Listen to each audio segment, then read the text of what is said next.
प्रभु सब कुछ से पहले था। उसकी राज्य, उसकी महिमा सब कुछ से आगे सबसे पहले थी। किसी भी राजा से के आने से पहले प्रभु का राज्य था। वो हमारा राजा ईश्वर। Above all powers, above all kings, above all nations and all created things, above all wealth and the treasures of the world, there's no need to answer what you were. Above all powers, above all thrones, above all wonders the world has ever known, above all wealth and the treasures of the earth, there's no need to measure what you were. Crucified, laid behind a stone, you live to die, rejected and alone, like a rose trampled on the ground. You took the fall, thought of me above all. Crucified, laid behind a stone, you live to die, rejected and alone, like a rose trampled on the ground. You took the fall, thought of me above all.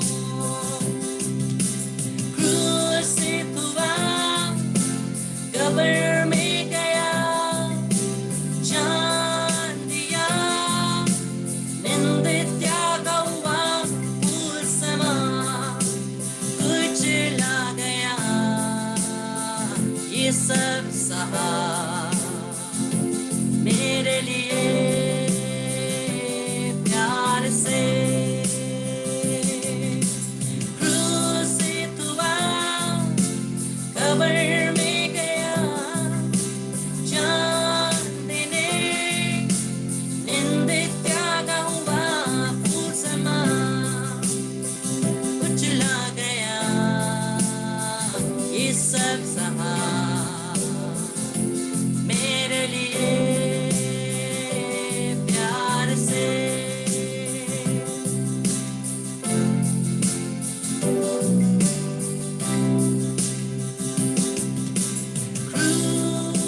Crucified, laid behind a stone, you live to die, rejected and alone, like a rose trampled on the ground.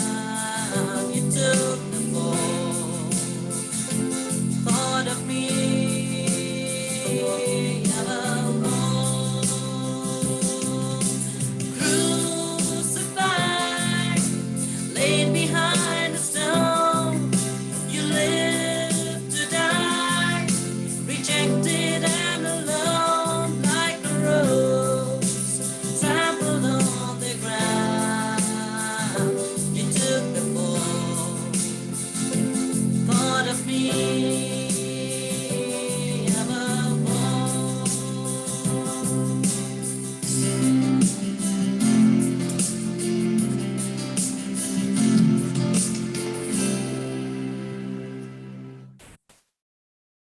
Praise the Lord, Hallelujah। Krishna में मेरे प्यारे भाइयों और बहनों, स्वागत है आज के दिन में फिर से प्रभु की उपस्थिति में।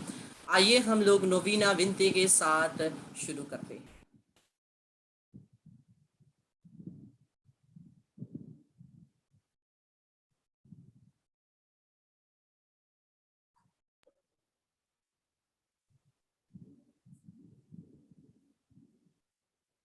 Let us pray together. Maria Rosa Mystica, fragrant rose of mysticism, wonderful flower of divine knowledge, of purity and blinding beauty, of brilliant and shining glory, of power and overwhelming love, We kneel before you to pray, to look, and to listen. To pray that we should no longer, or above all, ask only for your gifts for the salvation of and help for our body and soul, but to pray that we may become like you. To look at you and to inhale your heavenly perfume until we have, above all, taken something of your immaculate, pure, and perfect being into our inner selves. To listen more attentively to every single word of ours, which you have spoken, not only in the past, but even more so in the present, more frequently and more imploringly. We do not always want to talk and beg, but to listen and heed what you say, what your picture is already saying and asking us to do. We now want to listen to your quiet motherly voice when it speaks to us so tenderly and consolingly, with motherly understanding and concern. We now want to open our hearts to you so that we remain loyal to your Son's will. We now want to force ourselves not to say again, we have no time. Instead, to endure your sad glance, even if we should blush and must cast down our eyes in acknowledgement of our many shortcomings. Mary, fragrant rose of mysticism, please help us to take a look inside ourselves and to examine ourselves, how we shall be able to bear your glance and stand firm before you. Help us to know ourselves better, especially in those areas of thought and deed which despise you. Help us to become like you. We promise that we shall try to imitate you. Please help us to work on ourselves, to let your love shine through wherever we may be, but especially for priests and religious. Amen. प्रणाम मरिया, कृपा से पूर्ण प्रभु तेरे साथ है, धन्य है तू स्त्रियों में और धन्य तेरे हे संत मरिया, परमेश्वर की मां, प्रार्थना कर हम पापियों के लिए अब और हमारे मरने के समय। आमीन। प्रणाम मरिया, कृपा से पूर्ण प्रभु तेरे साथ है, धन्य तू स्त्रियों में और धन्य तेरे गर्भ का फल यीशु। हे संत मरिया, परमेश्वर की मां, प्रार्थना कर हम पापियों के लिए अब और हमारे मरने के समय। आमीन। प्रणाम मरिया, कृपा से पूर्ण प्रभु तेरे साथ है, धन्य है तू स्त्रियों में और धन्य तेरे गर्भ का फल यीशु। हे संत मरिया, परमेश्वर की मां, प्रार्थना कर हम पापियों के लिए अब और हमारे मरने के समय। आमीन। आदि पाप रहित उत्पन्न हे मां मरियम, हमारे लिए प्रार्थना कर जो तेरे चरणों में आए हैं।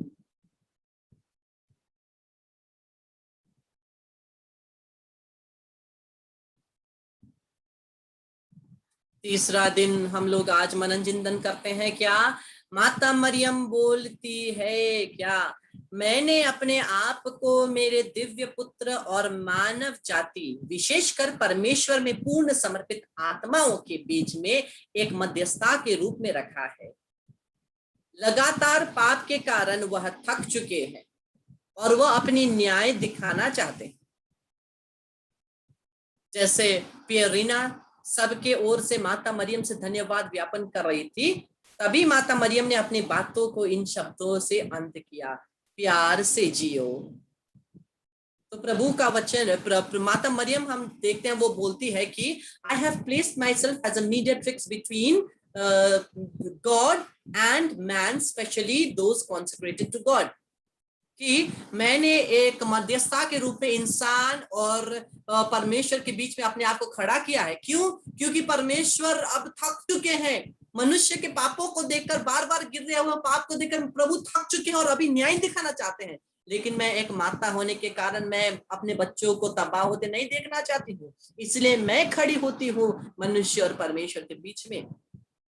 और जैसे ही पियरीना उनको धन्यवाद दे रही थी, माता मरियम ने बोला प्यार से जियो। जब हम प्यार से जीते हैं, हम लोग पाप में भी नहीं फंसेंगे, क्योंकि अगर हम परमेश्वर को प्यार करते हैं, उनको, उनके विरुद्ध हम कुछ नहीं करेंगे। अगर हम किसी व्यक्ति को प्यार करते हैं तो हम उनको जो पसंद नहीं है वो नहीं करेंगे ना, जो उनको पसंद है वही करेंगे। वैसे अगर हम प्रभु को प्यार करते हैं, जो प्रभु को पसंद नहीं है, जो पाप, उसको हम नहीं करेंगे। तो इसलिए माता मरियम बोलती है प्यार से जिए। तो आइए आज के दिन का हम लोग प्रार्थना बोलेंगे। मरिया रोजा मिस्टिका, हमें यह कृपा दे कि हमारे दैनिक प्रार्थना, घर और यात्रा में हम सच्चा पश्चाताप करना ना भूले। हे माँ, हमें सच्ची आत्मा से भर दे जब हम तेरे पास आते हैं। हे मरिया रोजा मिस्टिका, हमारी प्रार्थना सुन और हमारे लिए प्रार्थना कर। मेरे प्रभु यीशु, हम पर दया कर और हमारे पापों को क्षमा कर।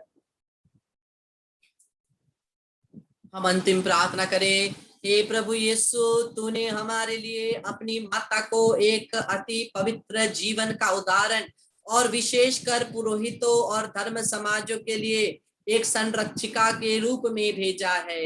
हम तुझसे यह कृपा मांगते हैं कि हम दिन पर दिन तेरी माता का नकल कर पवित्र बन सके और सभी पुरोहितों और धर्म समाजों के लिए एक मध्यस्थता बन सके। हम यह तेरे पवित्र नाम से मांगते हैं, आमीन। मेरे प्यारे भाई और बहनों, आज हम लोग तीसरे दिन में प्रवेश किए हैं, नोवीना के तीसरे दिन में। और आज हम लोग देखते हैं प्रभु हमें क्या बोलना चाहते हैं। हम लोग बाइबल खोल करके प्रभु के वचन को सुनेंगे और देखेंगे कि प्रभु हमें क्या बोलना चाहते हैं। पवित्र परमेश्वर का वचन हमारे लिए बहुत जरूरी है, हमारे जीवन के लिए, हमारे परिवार के लिए और हमारे दैनिक जीवन के लिए पवित्र बाइबल बहुत जरूरी है।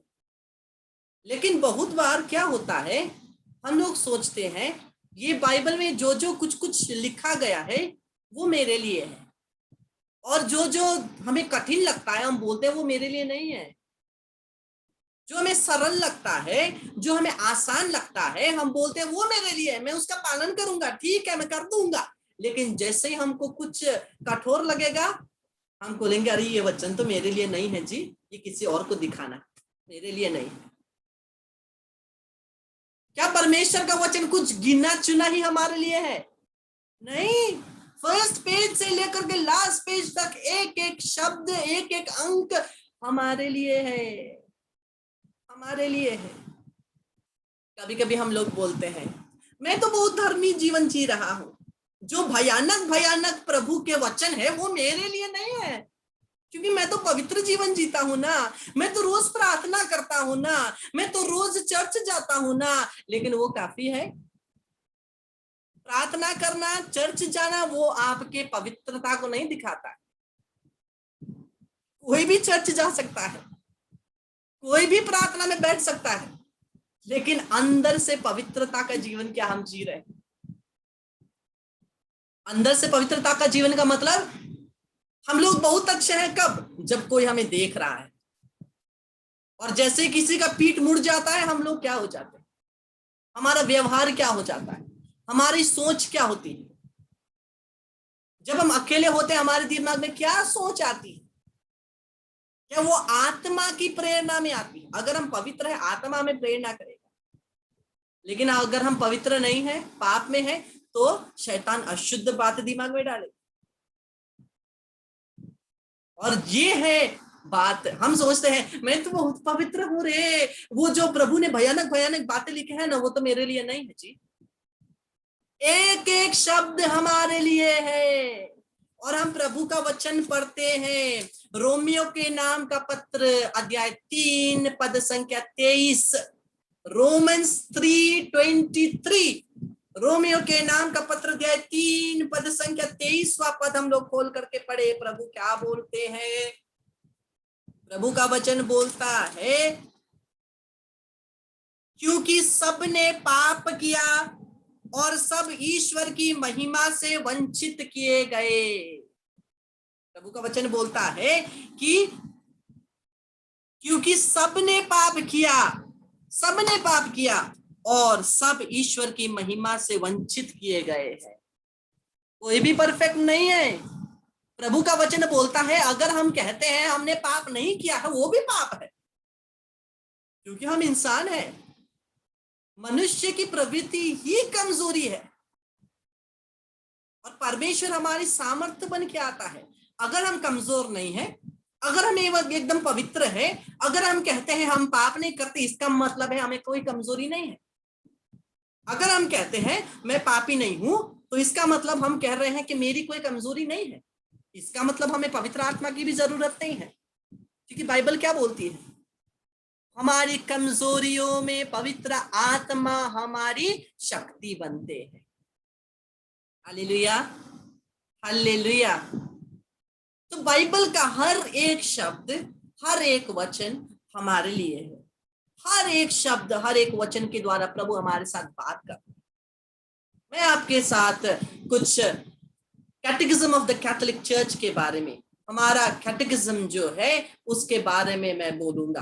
कैटेकिज्म ऑफ द कैथोलिक चर्च 101 कहता है, in order to reveal himself to men in the condition of his goodness, God speaks to them in human words.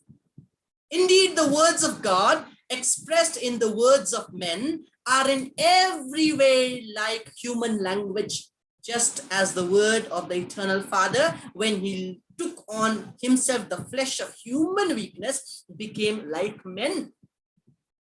कैटेकिज्म of the Catholic church बोलता है कि जब परमेश्वर हमारे साथ बात करना चाहते थे, तब उन्होंने साधारण मनुष्य भाषा की भाषा को लिया ताकि हम सब समझे।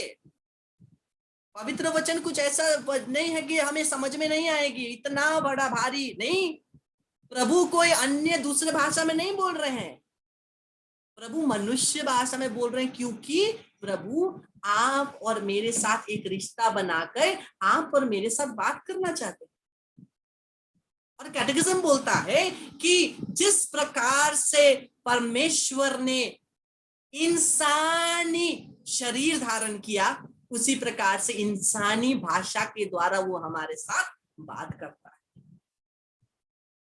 उसने केवल इंसानी शरीर नहीं धारण किया, उसने उससे भाषा के द्वारा हमारे साथ बात भी किया, क्योंकि वो जरूरी है। अगर हम लोग परमेश्वर की भाषा को नहीं समझेंगे, हम क्या पालन करेंगे? अगर हम लोग परमेश्वर के वचन को पालन नहीं करेंगे, हम परमेश्वर के संतान नहीं बन सकते, परमेश्वर के संतान नहीं बन सकते। और कैटेकिज्म आगे बोलता है 103, number 103, For this reason, the church always venerated the scriptures as she venerates the Lord's body. She never ceases to present to the faithful the bread of life, taken from the one table of God's word and Christ's body. पवित्र Catholic कलीसिया पवित्र यूकरिस्तीय संस्कार यीशु के शरीर को बहुत आदर, भक्ति और आराधना करती है। और कैटेकिज्म बोलता है उसी प्रकार से यीशु बाइबल में भी उपस्थित है। क्यों? क्योंकि यीशु यूकरिस्त में जीवित है और बाइबल में भी यीशु जीवित है। लेकिन फिर भी जिस प्रकार से यीशु यूकरिस्त में है, उस प्रकार से कहीं भी नहीं। लेकिन उसी प्रकार से, जिस प्रकार से वेनरेशन होता है, पवित्र संस्कार की आराधना होती है, वैसी ही वेनरेशन बाइबल की भी होती है। एससीसी में वही करते हैं, रखते हैं, आरती उतारते हैं। जिस प्रकार यूकरिस्ट की आरती उतारते हैं, वैसे ही बाइबल की भी आरती उतारते हैं। क्यों? क्योंकि यीशु इसमें है, बाइबल में यीशु है। और हम आगे देखते हैं catechism of the Catholic church 104, In the sacred scripture, the church constantly finds her nourishment and her strength, for she welcomes it not as human word, but as what is really is the word of God. In the sacred books, the Father who is in heaven comes lovingly to meet his children and talks with them. तो कैटेकिज्म बोलती है कि जो sacred scripture है, Bible है, वो हमारे लिए एक कांस्टेंट नॉरिशमेंट है, हमारे लिए एक कंटिन्यूअस, हमें रिफ्रेश करने वाला। नॉरिशमेंट को हिंदी में क्या बोलते हैं, मुझे शब्द नहीं आ रहे हैं। पोषण है, हमारे जीवन के लिए एक पोषण है ना। पवित्र वचन निरंतर हमारे जीवन के लिए एक पोषण प्रदान करता है, एक स्ट्रेंथ प्रदान करता है, शक्ति प्रदान करता है। और हम पढ़ते हैं, कैटेकिज्म बोलता है कि कलीसिया केवल इसको प्रभु के वचन के रूप में नहीं मानता है, लेकिन ये एक इस प्रकार का एक इमेज हमें दर्शाता है कि प्रभु अपने बच्चों के साथ बात करने के लिए आ रहा है। परम पिता परमेश्वर हमारे साथ बात करने के लिए आ रहा है। क्या के द्वारा? बाइबल के द्वारा, बाइबल के द्वारा। और प्रभु के वचन को, इसलिए जब हम लोग, हमें अपने आप को रिकॉग्नाइज करना है वचन के साथ, अपने आप को पाना है वचन में। We need to find ourselves in the word. केवल ऐसा नहीं कि वचन में लिखा है, ठीक है, नहीं, ये वचन मेरा है, मेरे लिए है। जब तक हम इस वचन को पर्सनल रूप से मेरे लिए बोल करके नहीं लेंगे, तब तक इस वचन का पालन हम लोग नहीं करेंगे। क्योंकि हम लोग सोचेंगे ये केवल शब्द है, केवल वचन है, लेकिन ये शब्द वचन हमारे लिए एक कमांडमेंट है, हमारे जीवन के लिए एक मार्गदर्शन है। और इसलिए संत जेरोम बोलते हैं क्या? The ignorance of scripture is ignorance of Christ. दिन रात प्रार्थना तो कर रहे हैं, समय समय में गिरजा तो जा रहे हैं, लेकिन बाइबल को हम लोग ध्यान नहीं दे रहे, बाइबल को त्याग दे रहे हैं। विशेषकर मैं बार बार बोलता हूं, हमारी कैथोलिक कलीसिया में क्या हो रहा है? कोई वचन को ध्यान नहीं देता है, कोई वचन को ध्यान नहीं देता है। हमारी कलीसिया में सभी वचन से पीछे हट गए हैं, जिसकी वजह से क्या होता है, अगर कोई हमें कुछ कह दे जल्दी से भाग करके जाएंगे। अगर कुछ परेशानी है, कोई हमें एक नुस्खा बता दे, इसके पास जाना है, उसके पास जाना है, भाग करके जाएंगे। क्यों? क्योंकि हमें वचन नहीं पता है, हमें वचन नहीं पता है। और यीशु ने जो हमें वचन दिया है, अगर हम उसको नहीं पढ़ेंगे तो यीशु कैसे पहचानेंगे? यीशु को कैसे जानेंगे?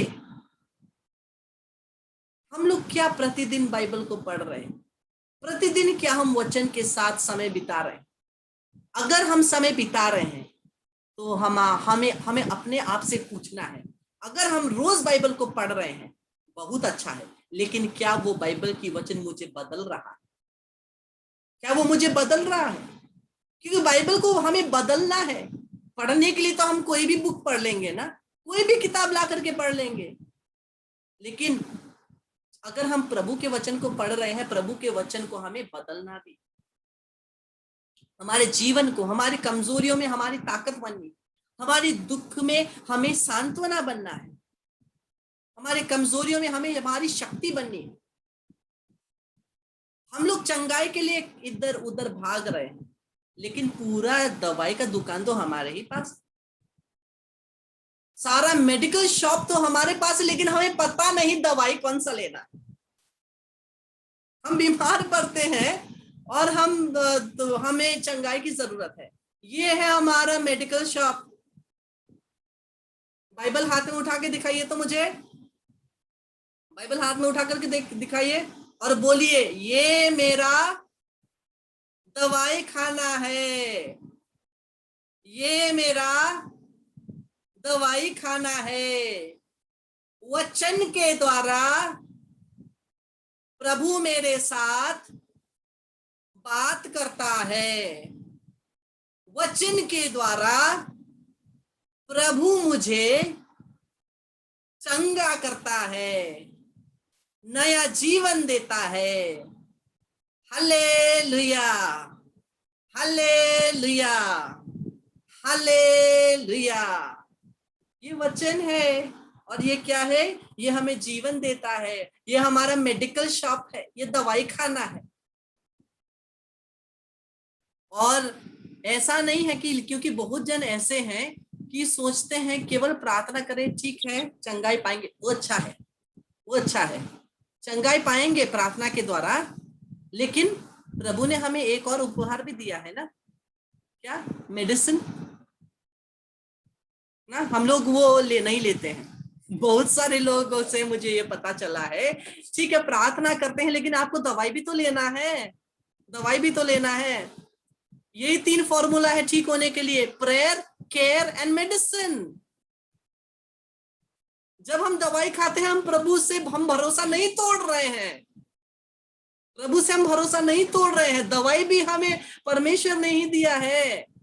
अगर परमेश्वर प्रेरणा नहीं देते तो कैसे वो दवाई बनती? अगर परमेश्वर वो प्रेरणा नहीं देते तो दवाई कैसे बनती? ये बात हमें समझना है, क्योंकि बहुत से बोलते हैं ब्रदर हमारे परिवार में जो कोई बीमार है वो दवाई नहीं लेना चाहते। नहीं, आप फिक्र मत कीजिए, अगर आप दवाई लेंगे, आपका प्रभु पर भरोसा है, वो आपको चंगा करेगा, बहुत अच्छा है, बहुत अच्छा है। लेकिन आपको दवाई भी तो लेनी है, क्योंकि दवाई भी तो प्रभु के द्वारा ही प्रेरणा दिया गया है। आप ऐसा मत सोचिए जब आप दवाई लेंगे प्रभु पर से आप विश्वास तोड़ रहे हैं, नहीं। प्रेयर, केयर एंड मेडिसिन, ये तीनों की जरूरत है। प्रभु के वचन हमें चंगा करता है, सही है, चंगा करता है, लेकिन प्रभु कभी कभी दवाइयों के द्वारा हमें चंगा करते हैं, कभी कभी प्रार्थना के द्वारा हमें चंगाई करते हैं। और कभी कभी ऐसा होता है, जो चंगाई होती है, कभी कभी जब हम प्रार्थना करते हैं निजी रूप से हम लोग चंगाई हो जाते हैं, और कभी कभी कोई कोई चंगाई जिस चीज को प्रभु ने वो चंगाई का गिफ्ट दिया है उनके लिए रिजर्व्ड होता है। कभी कभी हम देखते हैं कितने प्रार्थना कर रहे हैं, कितने सेशन ज्वाइन किए हैं, अपने आप प्रार्थना कर रहे हैं, ठीक नहीं होते हैं, लेकिन जैसे ही अगर कोई अभिषिक्त प्रीचर हो या तो पुरोहित हो, धर्म बहन हो, जिसके पास हीलिंग का गिफ्ट है, आपके ऊपर हाथ रख के प्रार्थना करें, वो चंगे हो जाएंगे। क्योंकि कुछ कुछ चंगाई परमेश्वर ने केवल उनके लिए रिजर्व किया है जो जो के पास ये गिफ्ट है। लेकिन इसका मतलब ये नहीं है कि आप दवाई नहीं लेंगे। इसलिए मैं आज ये क्लियर आपको बोलना चाहता हूँ, क्योंकि बहुत जन दवाई नहीं लेना चाहते, केवल एक दो नहीं है, बहुत जन है। ये प्रश्न मुझे बहुत जनों ने पूछा है, ब्रदर हम लोग हम लोग प्रार्थना में ध्यान दे रहे हैं ना, दवाई लेनी जरूरी है क्या? क्या हमारा विश्वास टूटेगा? नहीं टूटेगा जी, कुछ नहीं होगा, तो कोई बात नहीं। इसको भी पढ़िए, प्रार्थना भी कीजिए, दवाई भी लीजिए, अपना ख्याल भी रखिए। प्रभु मुझे ठीक करेगा, स्तोत्रगण में क्या बोलता है? वो अपने दूतों को अपने तुम्हारे आसपास लगाएगा, तुम्हारा कुछ नहीं होगा, तुम्हारा अनिष्ट नहीं होगा, प्रभु तुम्हें रक्षा करेगा। ये पढ़ करके अगर हम लोग जाकर के चलती हुई गाड़ी के सामने खड़े हो जाएंगे तो क्या होगा? एक्सीडेंट हो जाएगी ना, तब हम लोग बोलेंगे प्रभु कहाँ थे। अरे पहले अपने आप को देखेंगे। प्रभु का वचन हमें रक्षा करता है, प्रभु का वचन हमें चंगा करता है, ठीक है, लेकिन हमें भी तो ध्यान देना है। इसलिए केयर, प्रेयर एंड मेडिसिन, ख्याल रखना, प्रार्थना करना, दवाई लेना, ये तीन कीजिए, हर रोग से आप चंगे हो जाएंगे। Hallelujah, hallelujah, hallelujah. तो प्रभु की स्तुति, आराधना, धन्यवाद देते हुए आज हम इतना ही सुनेंगे ना। आज थोड़ा सीरियस टॉपिक था कैटेकिज्म के साथ, और समझने में कोई को थोड़ा दिक्कत हुआ होगा। अगर आपको कुछ भी दिक्कत हुई, फिक्र मत कीजिए, मुझे मैसेज कीजिए, मैं आपको समझा दूंगा। आप मुझे मैसेज कीजिए, मैं आपको समझा दूंगा। अगर आप समझने में कोई दिक्कत ही पाते हैं तो मुझे मैसेज कीजिए, तो मैं आपको समझा दूंगा। तो प्रभु की स्तुति करते हुए, आराधना करते हुए, धन्यवाद देते हुए, आइए अब हम प्रवेश करते हैं पवित्र यूखरिस्तीय आराधना में। मैं जैसे ये सेशन को अंत करूंगा वैसे ही आप उसी लिंक के द्वारा वापस प्रवेश कीजिए। आप केवल मुझे 1 मिनट का समय दीजिए ताकि मैं आराधना के लिए तैयार कर सकूं, और 1 मिनट के बाद आप फिर से यही लिंक के द्वारा आप ज्वाइन कीजिए। 8:03 हुआ है, 8:05, 8:04 हो गया, 8:06 में आप ज्वाइन कीजिए। Praise the Lord, hallelujah.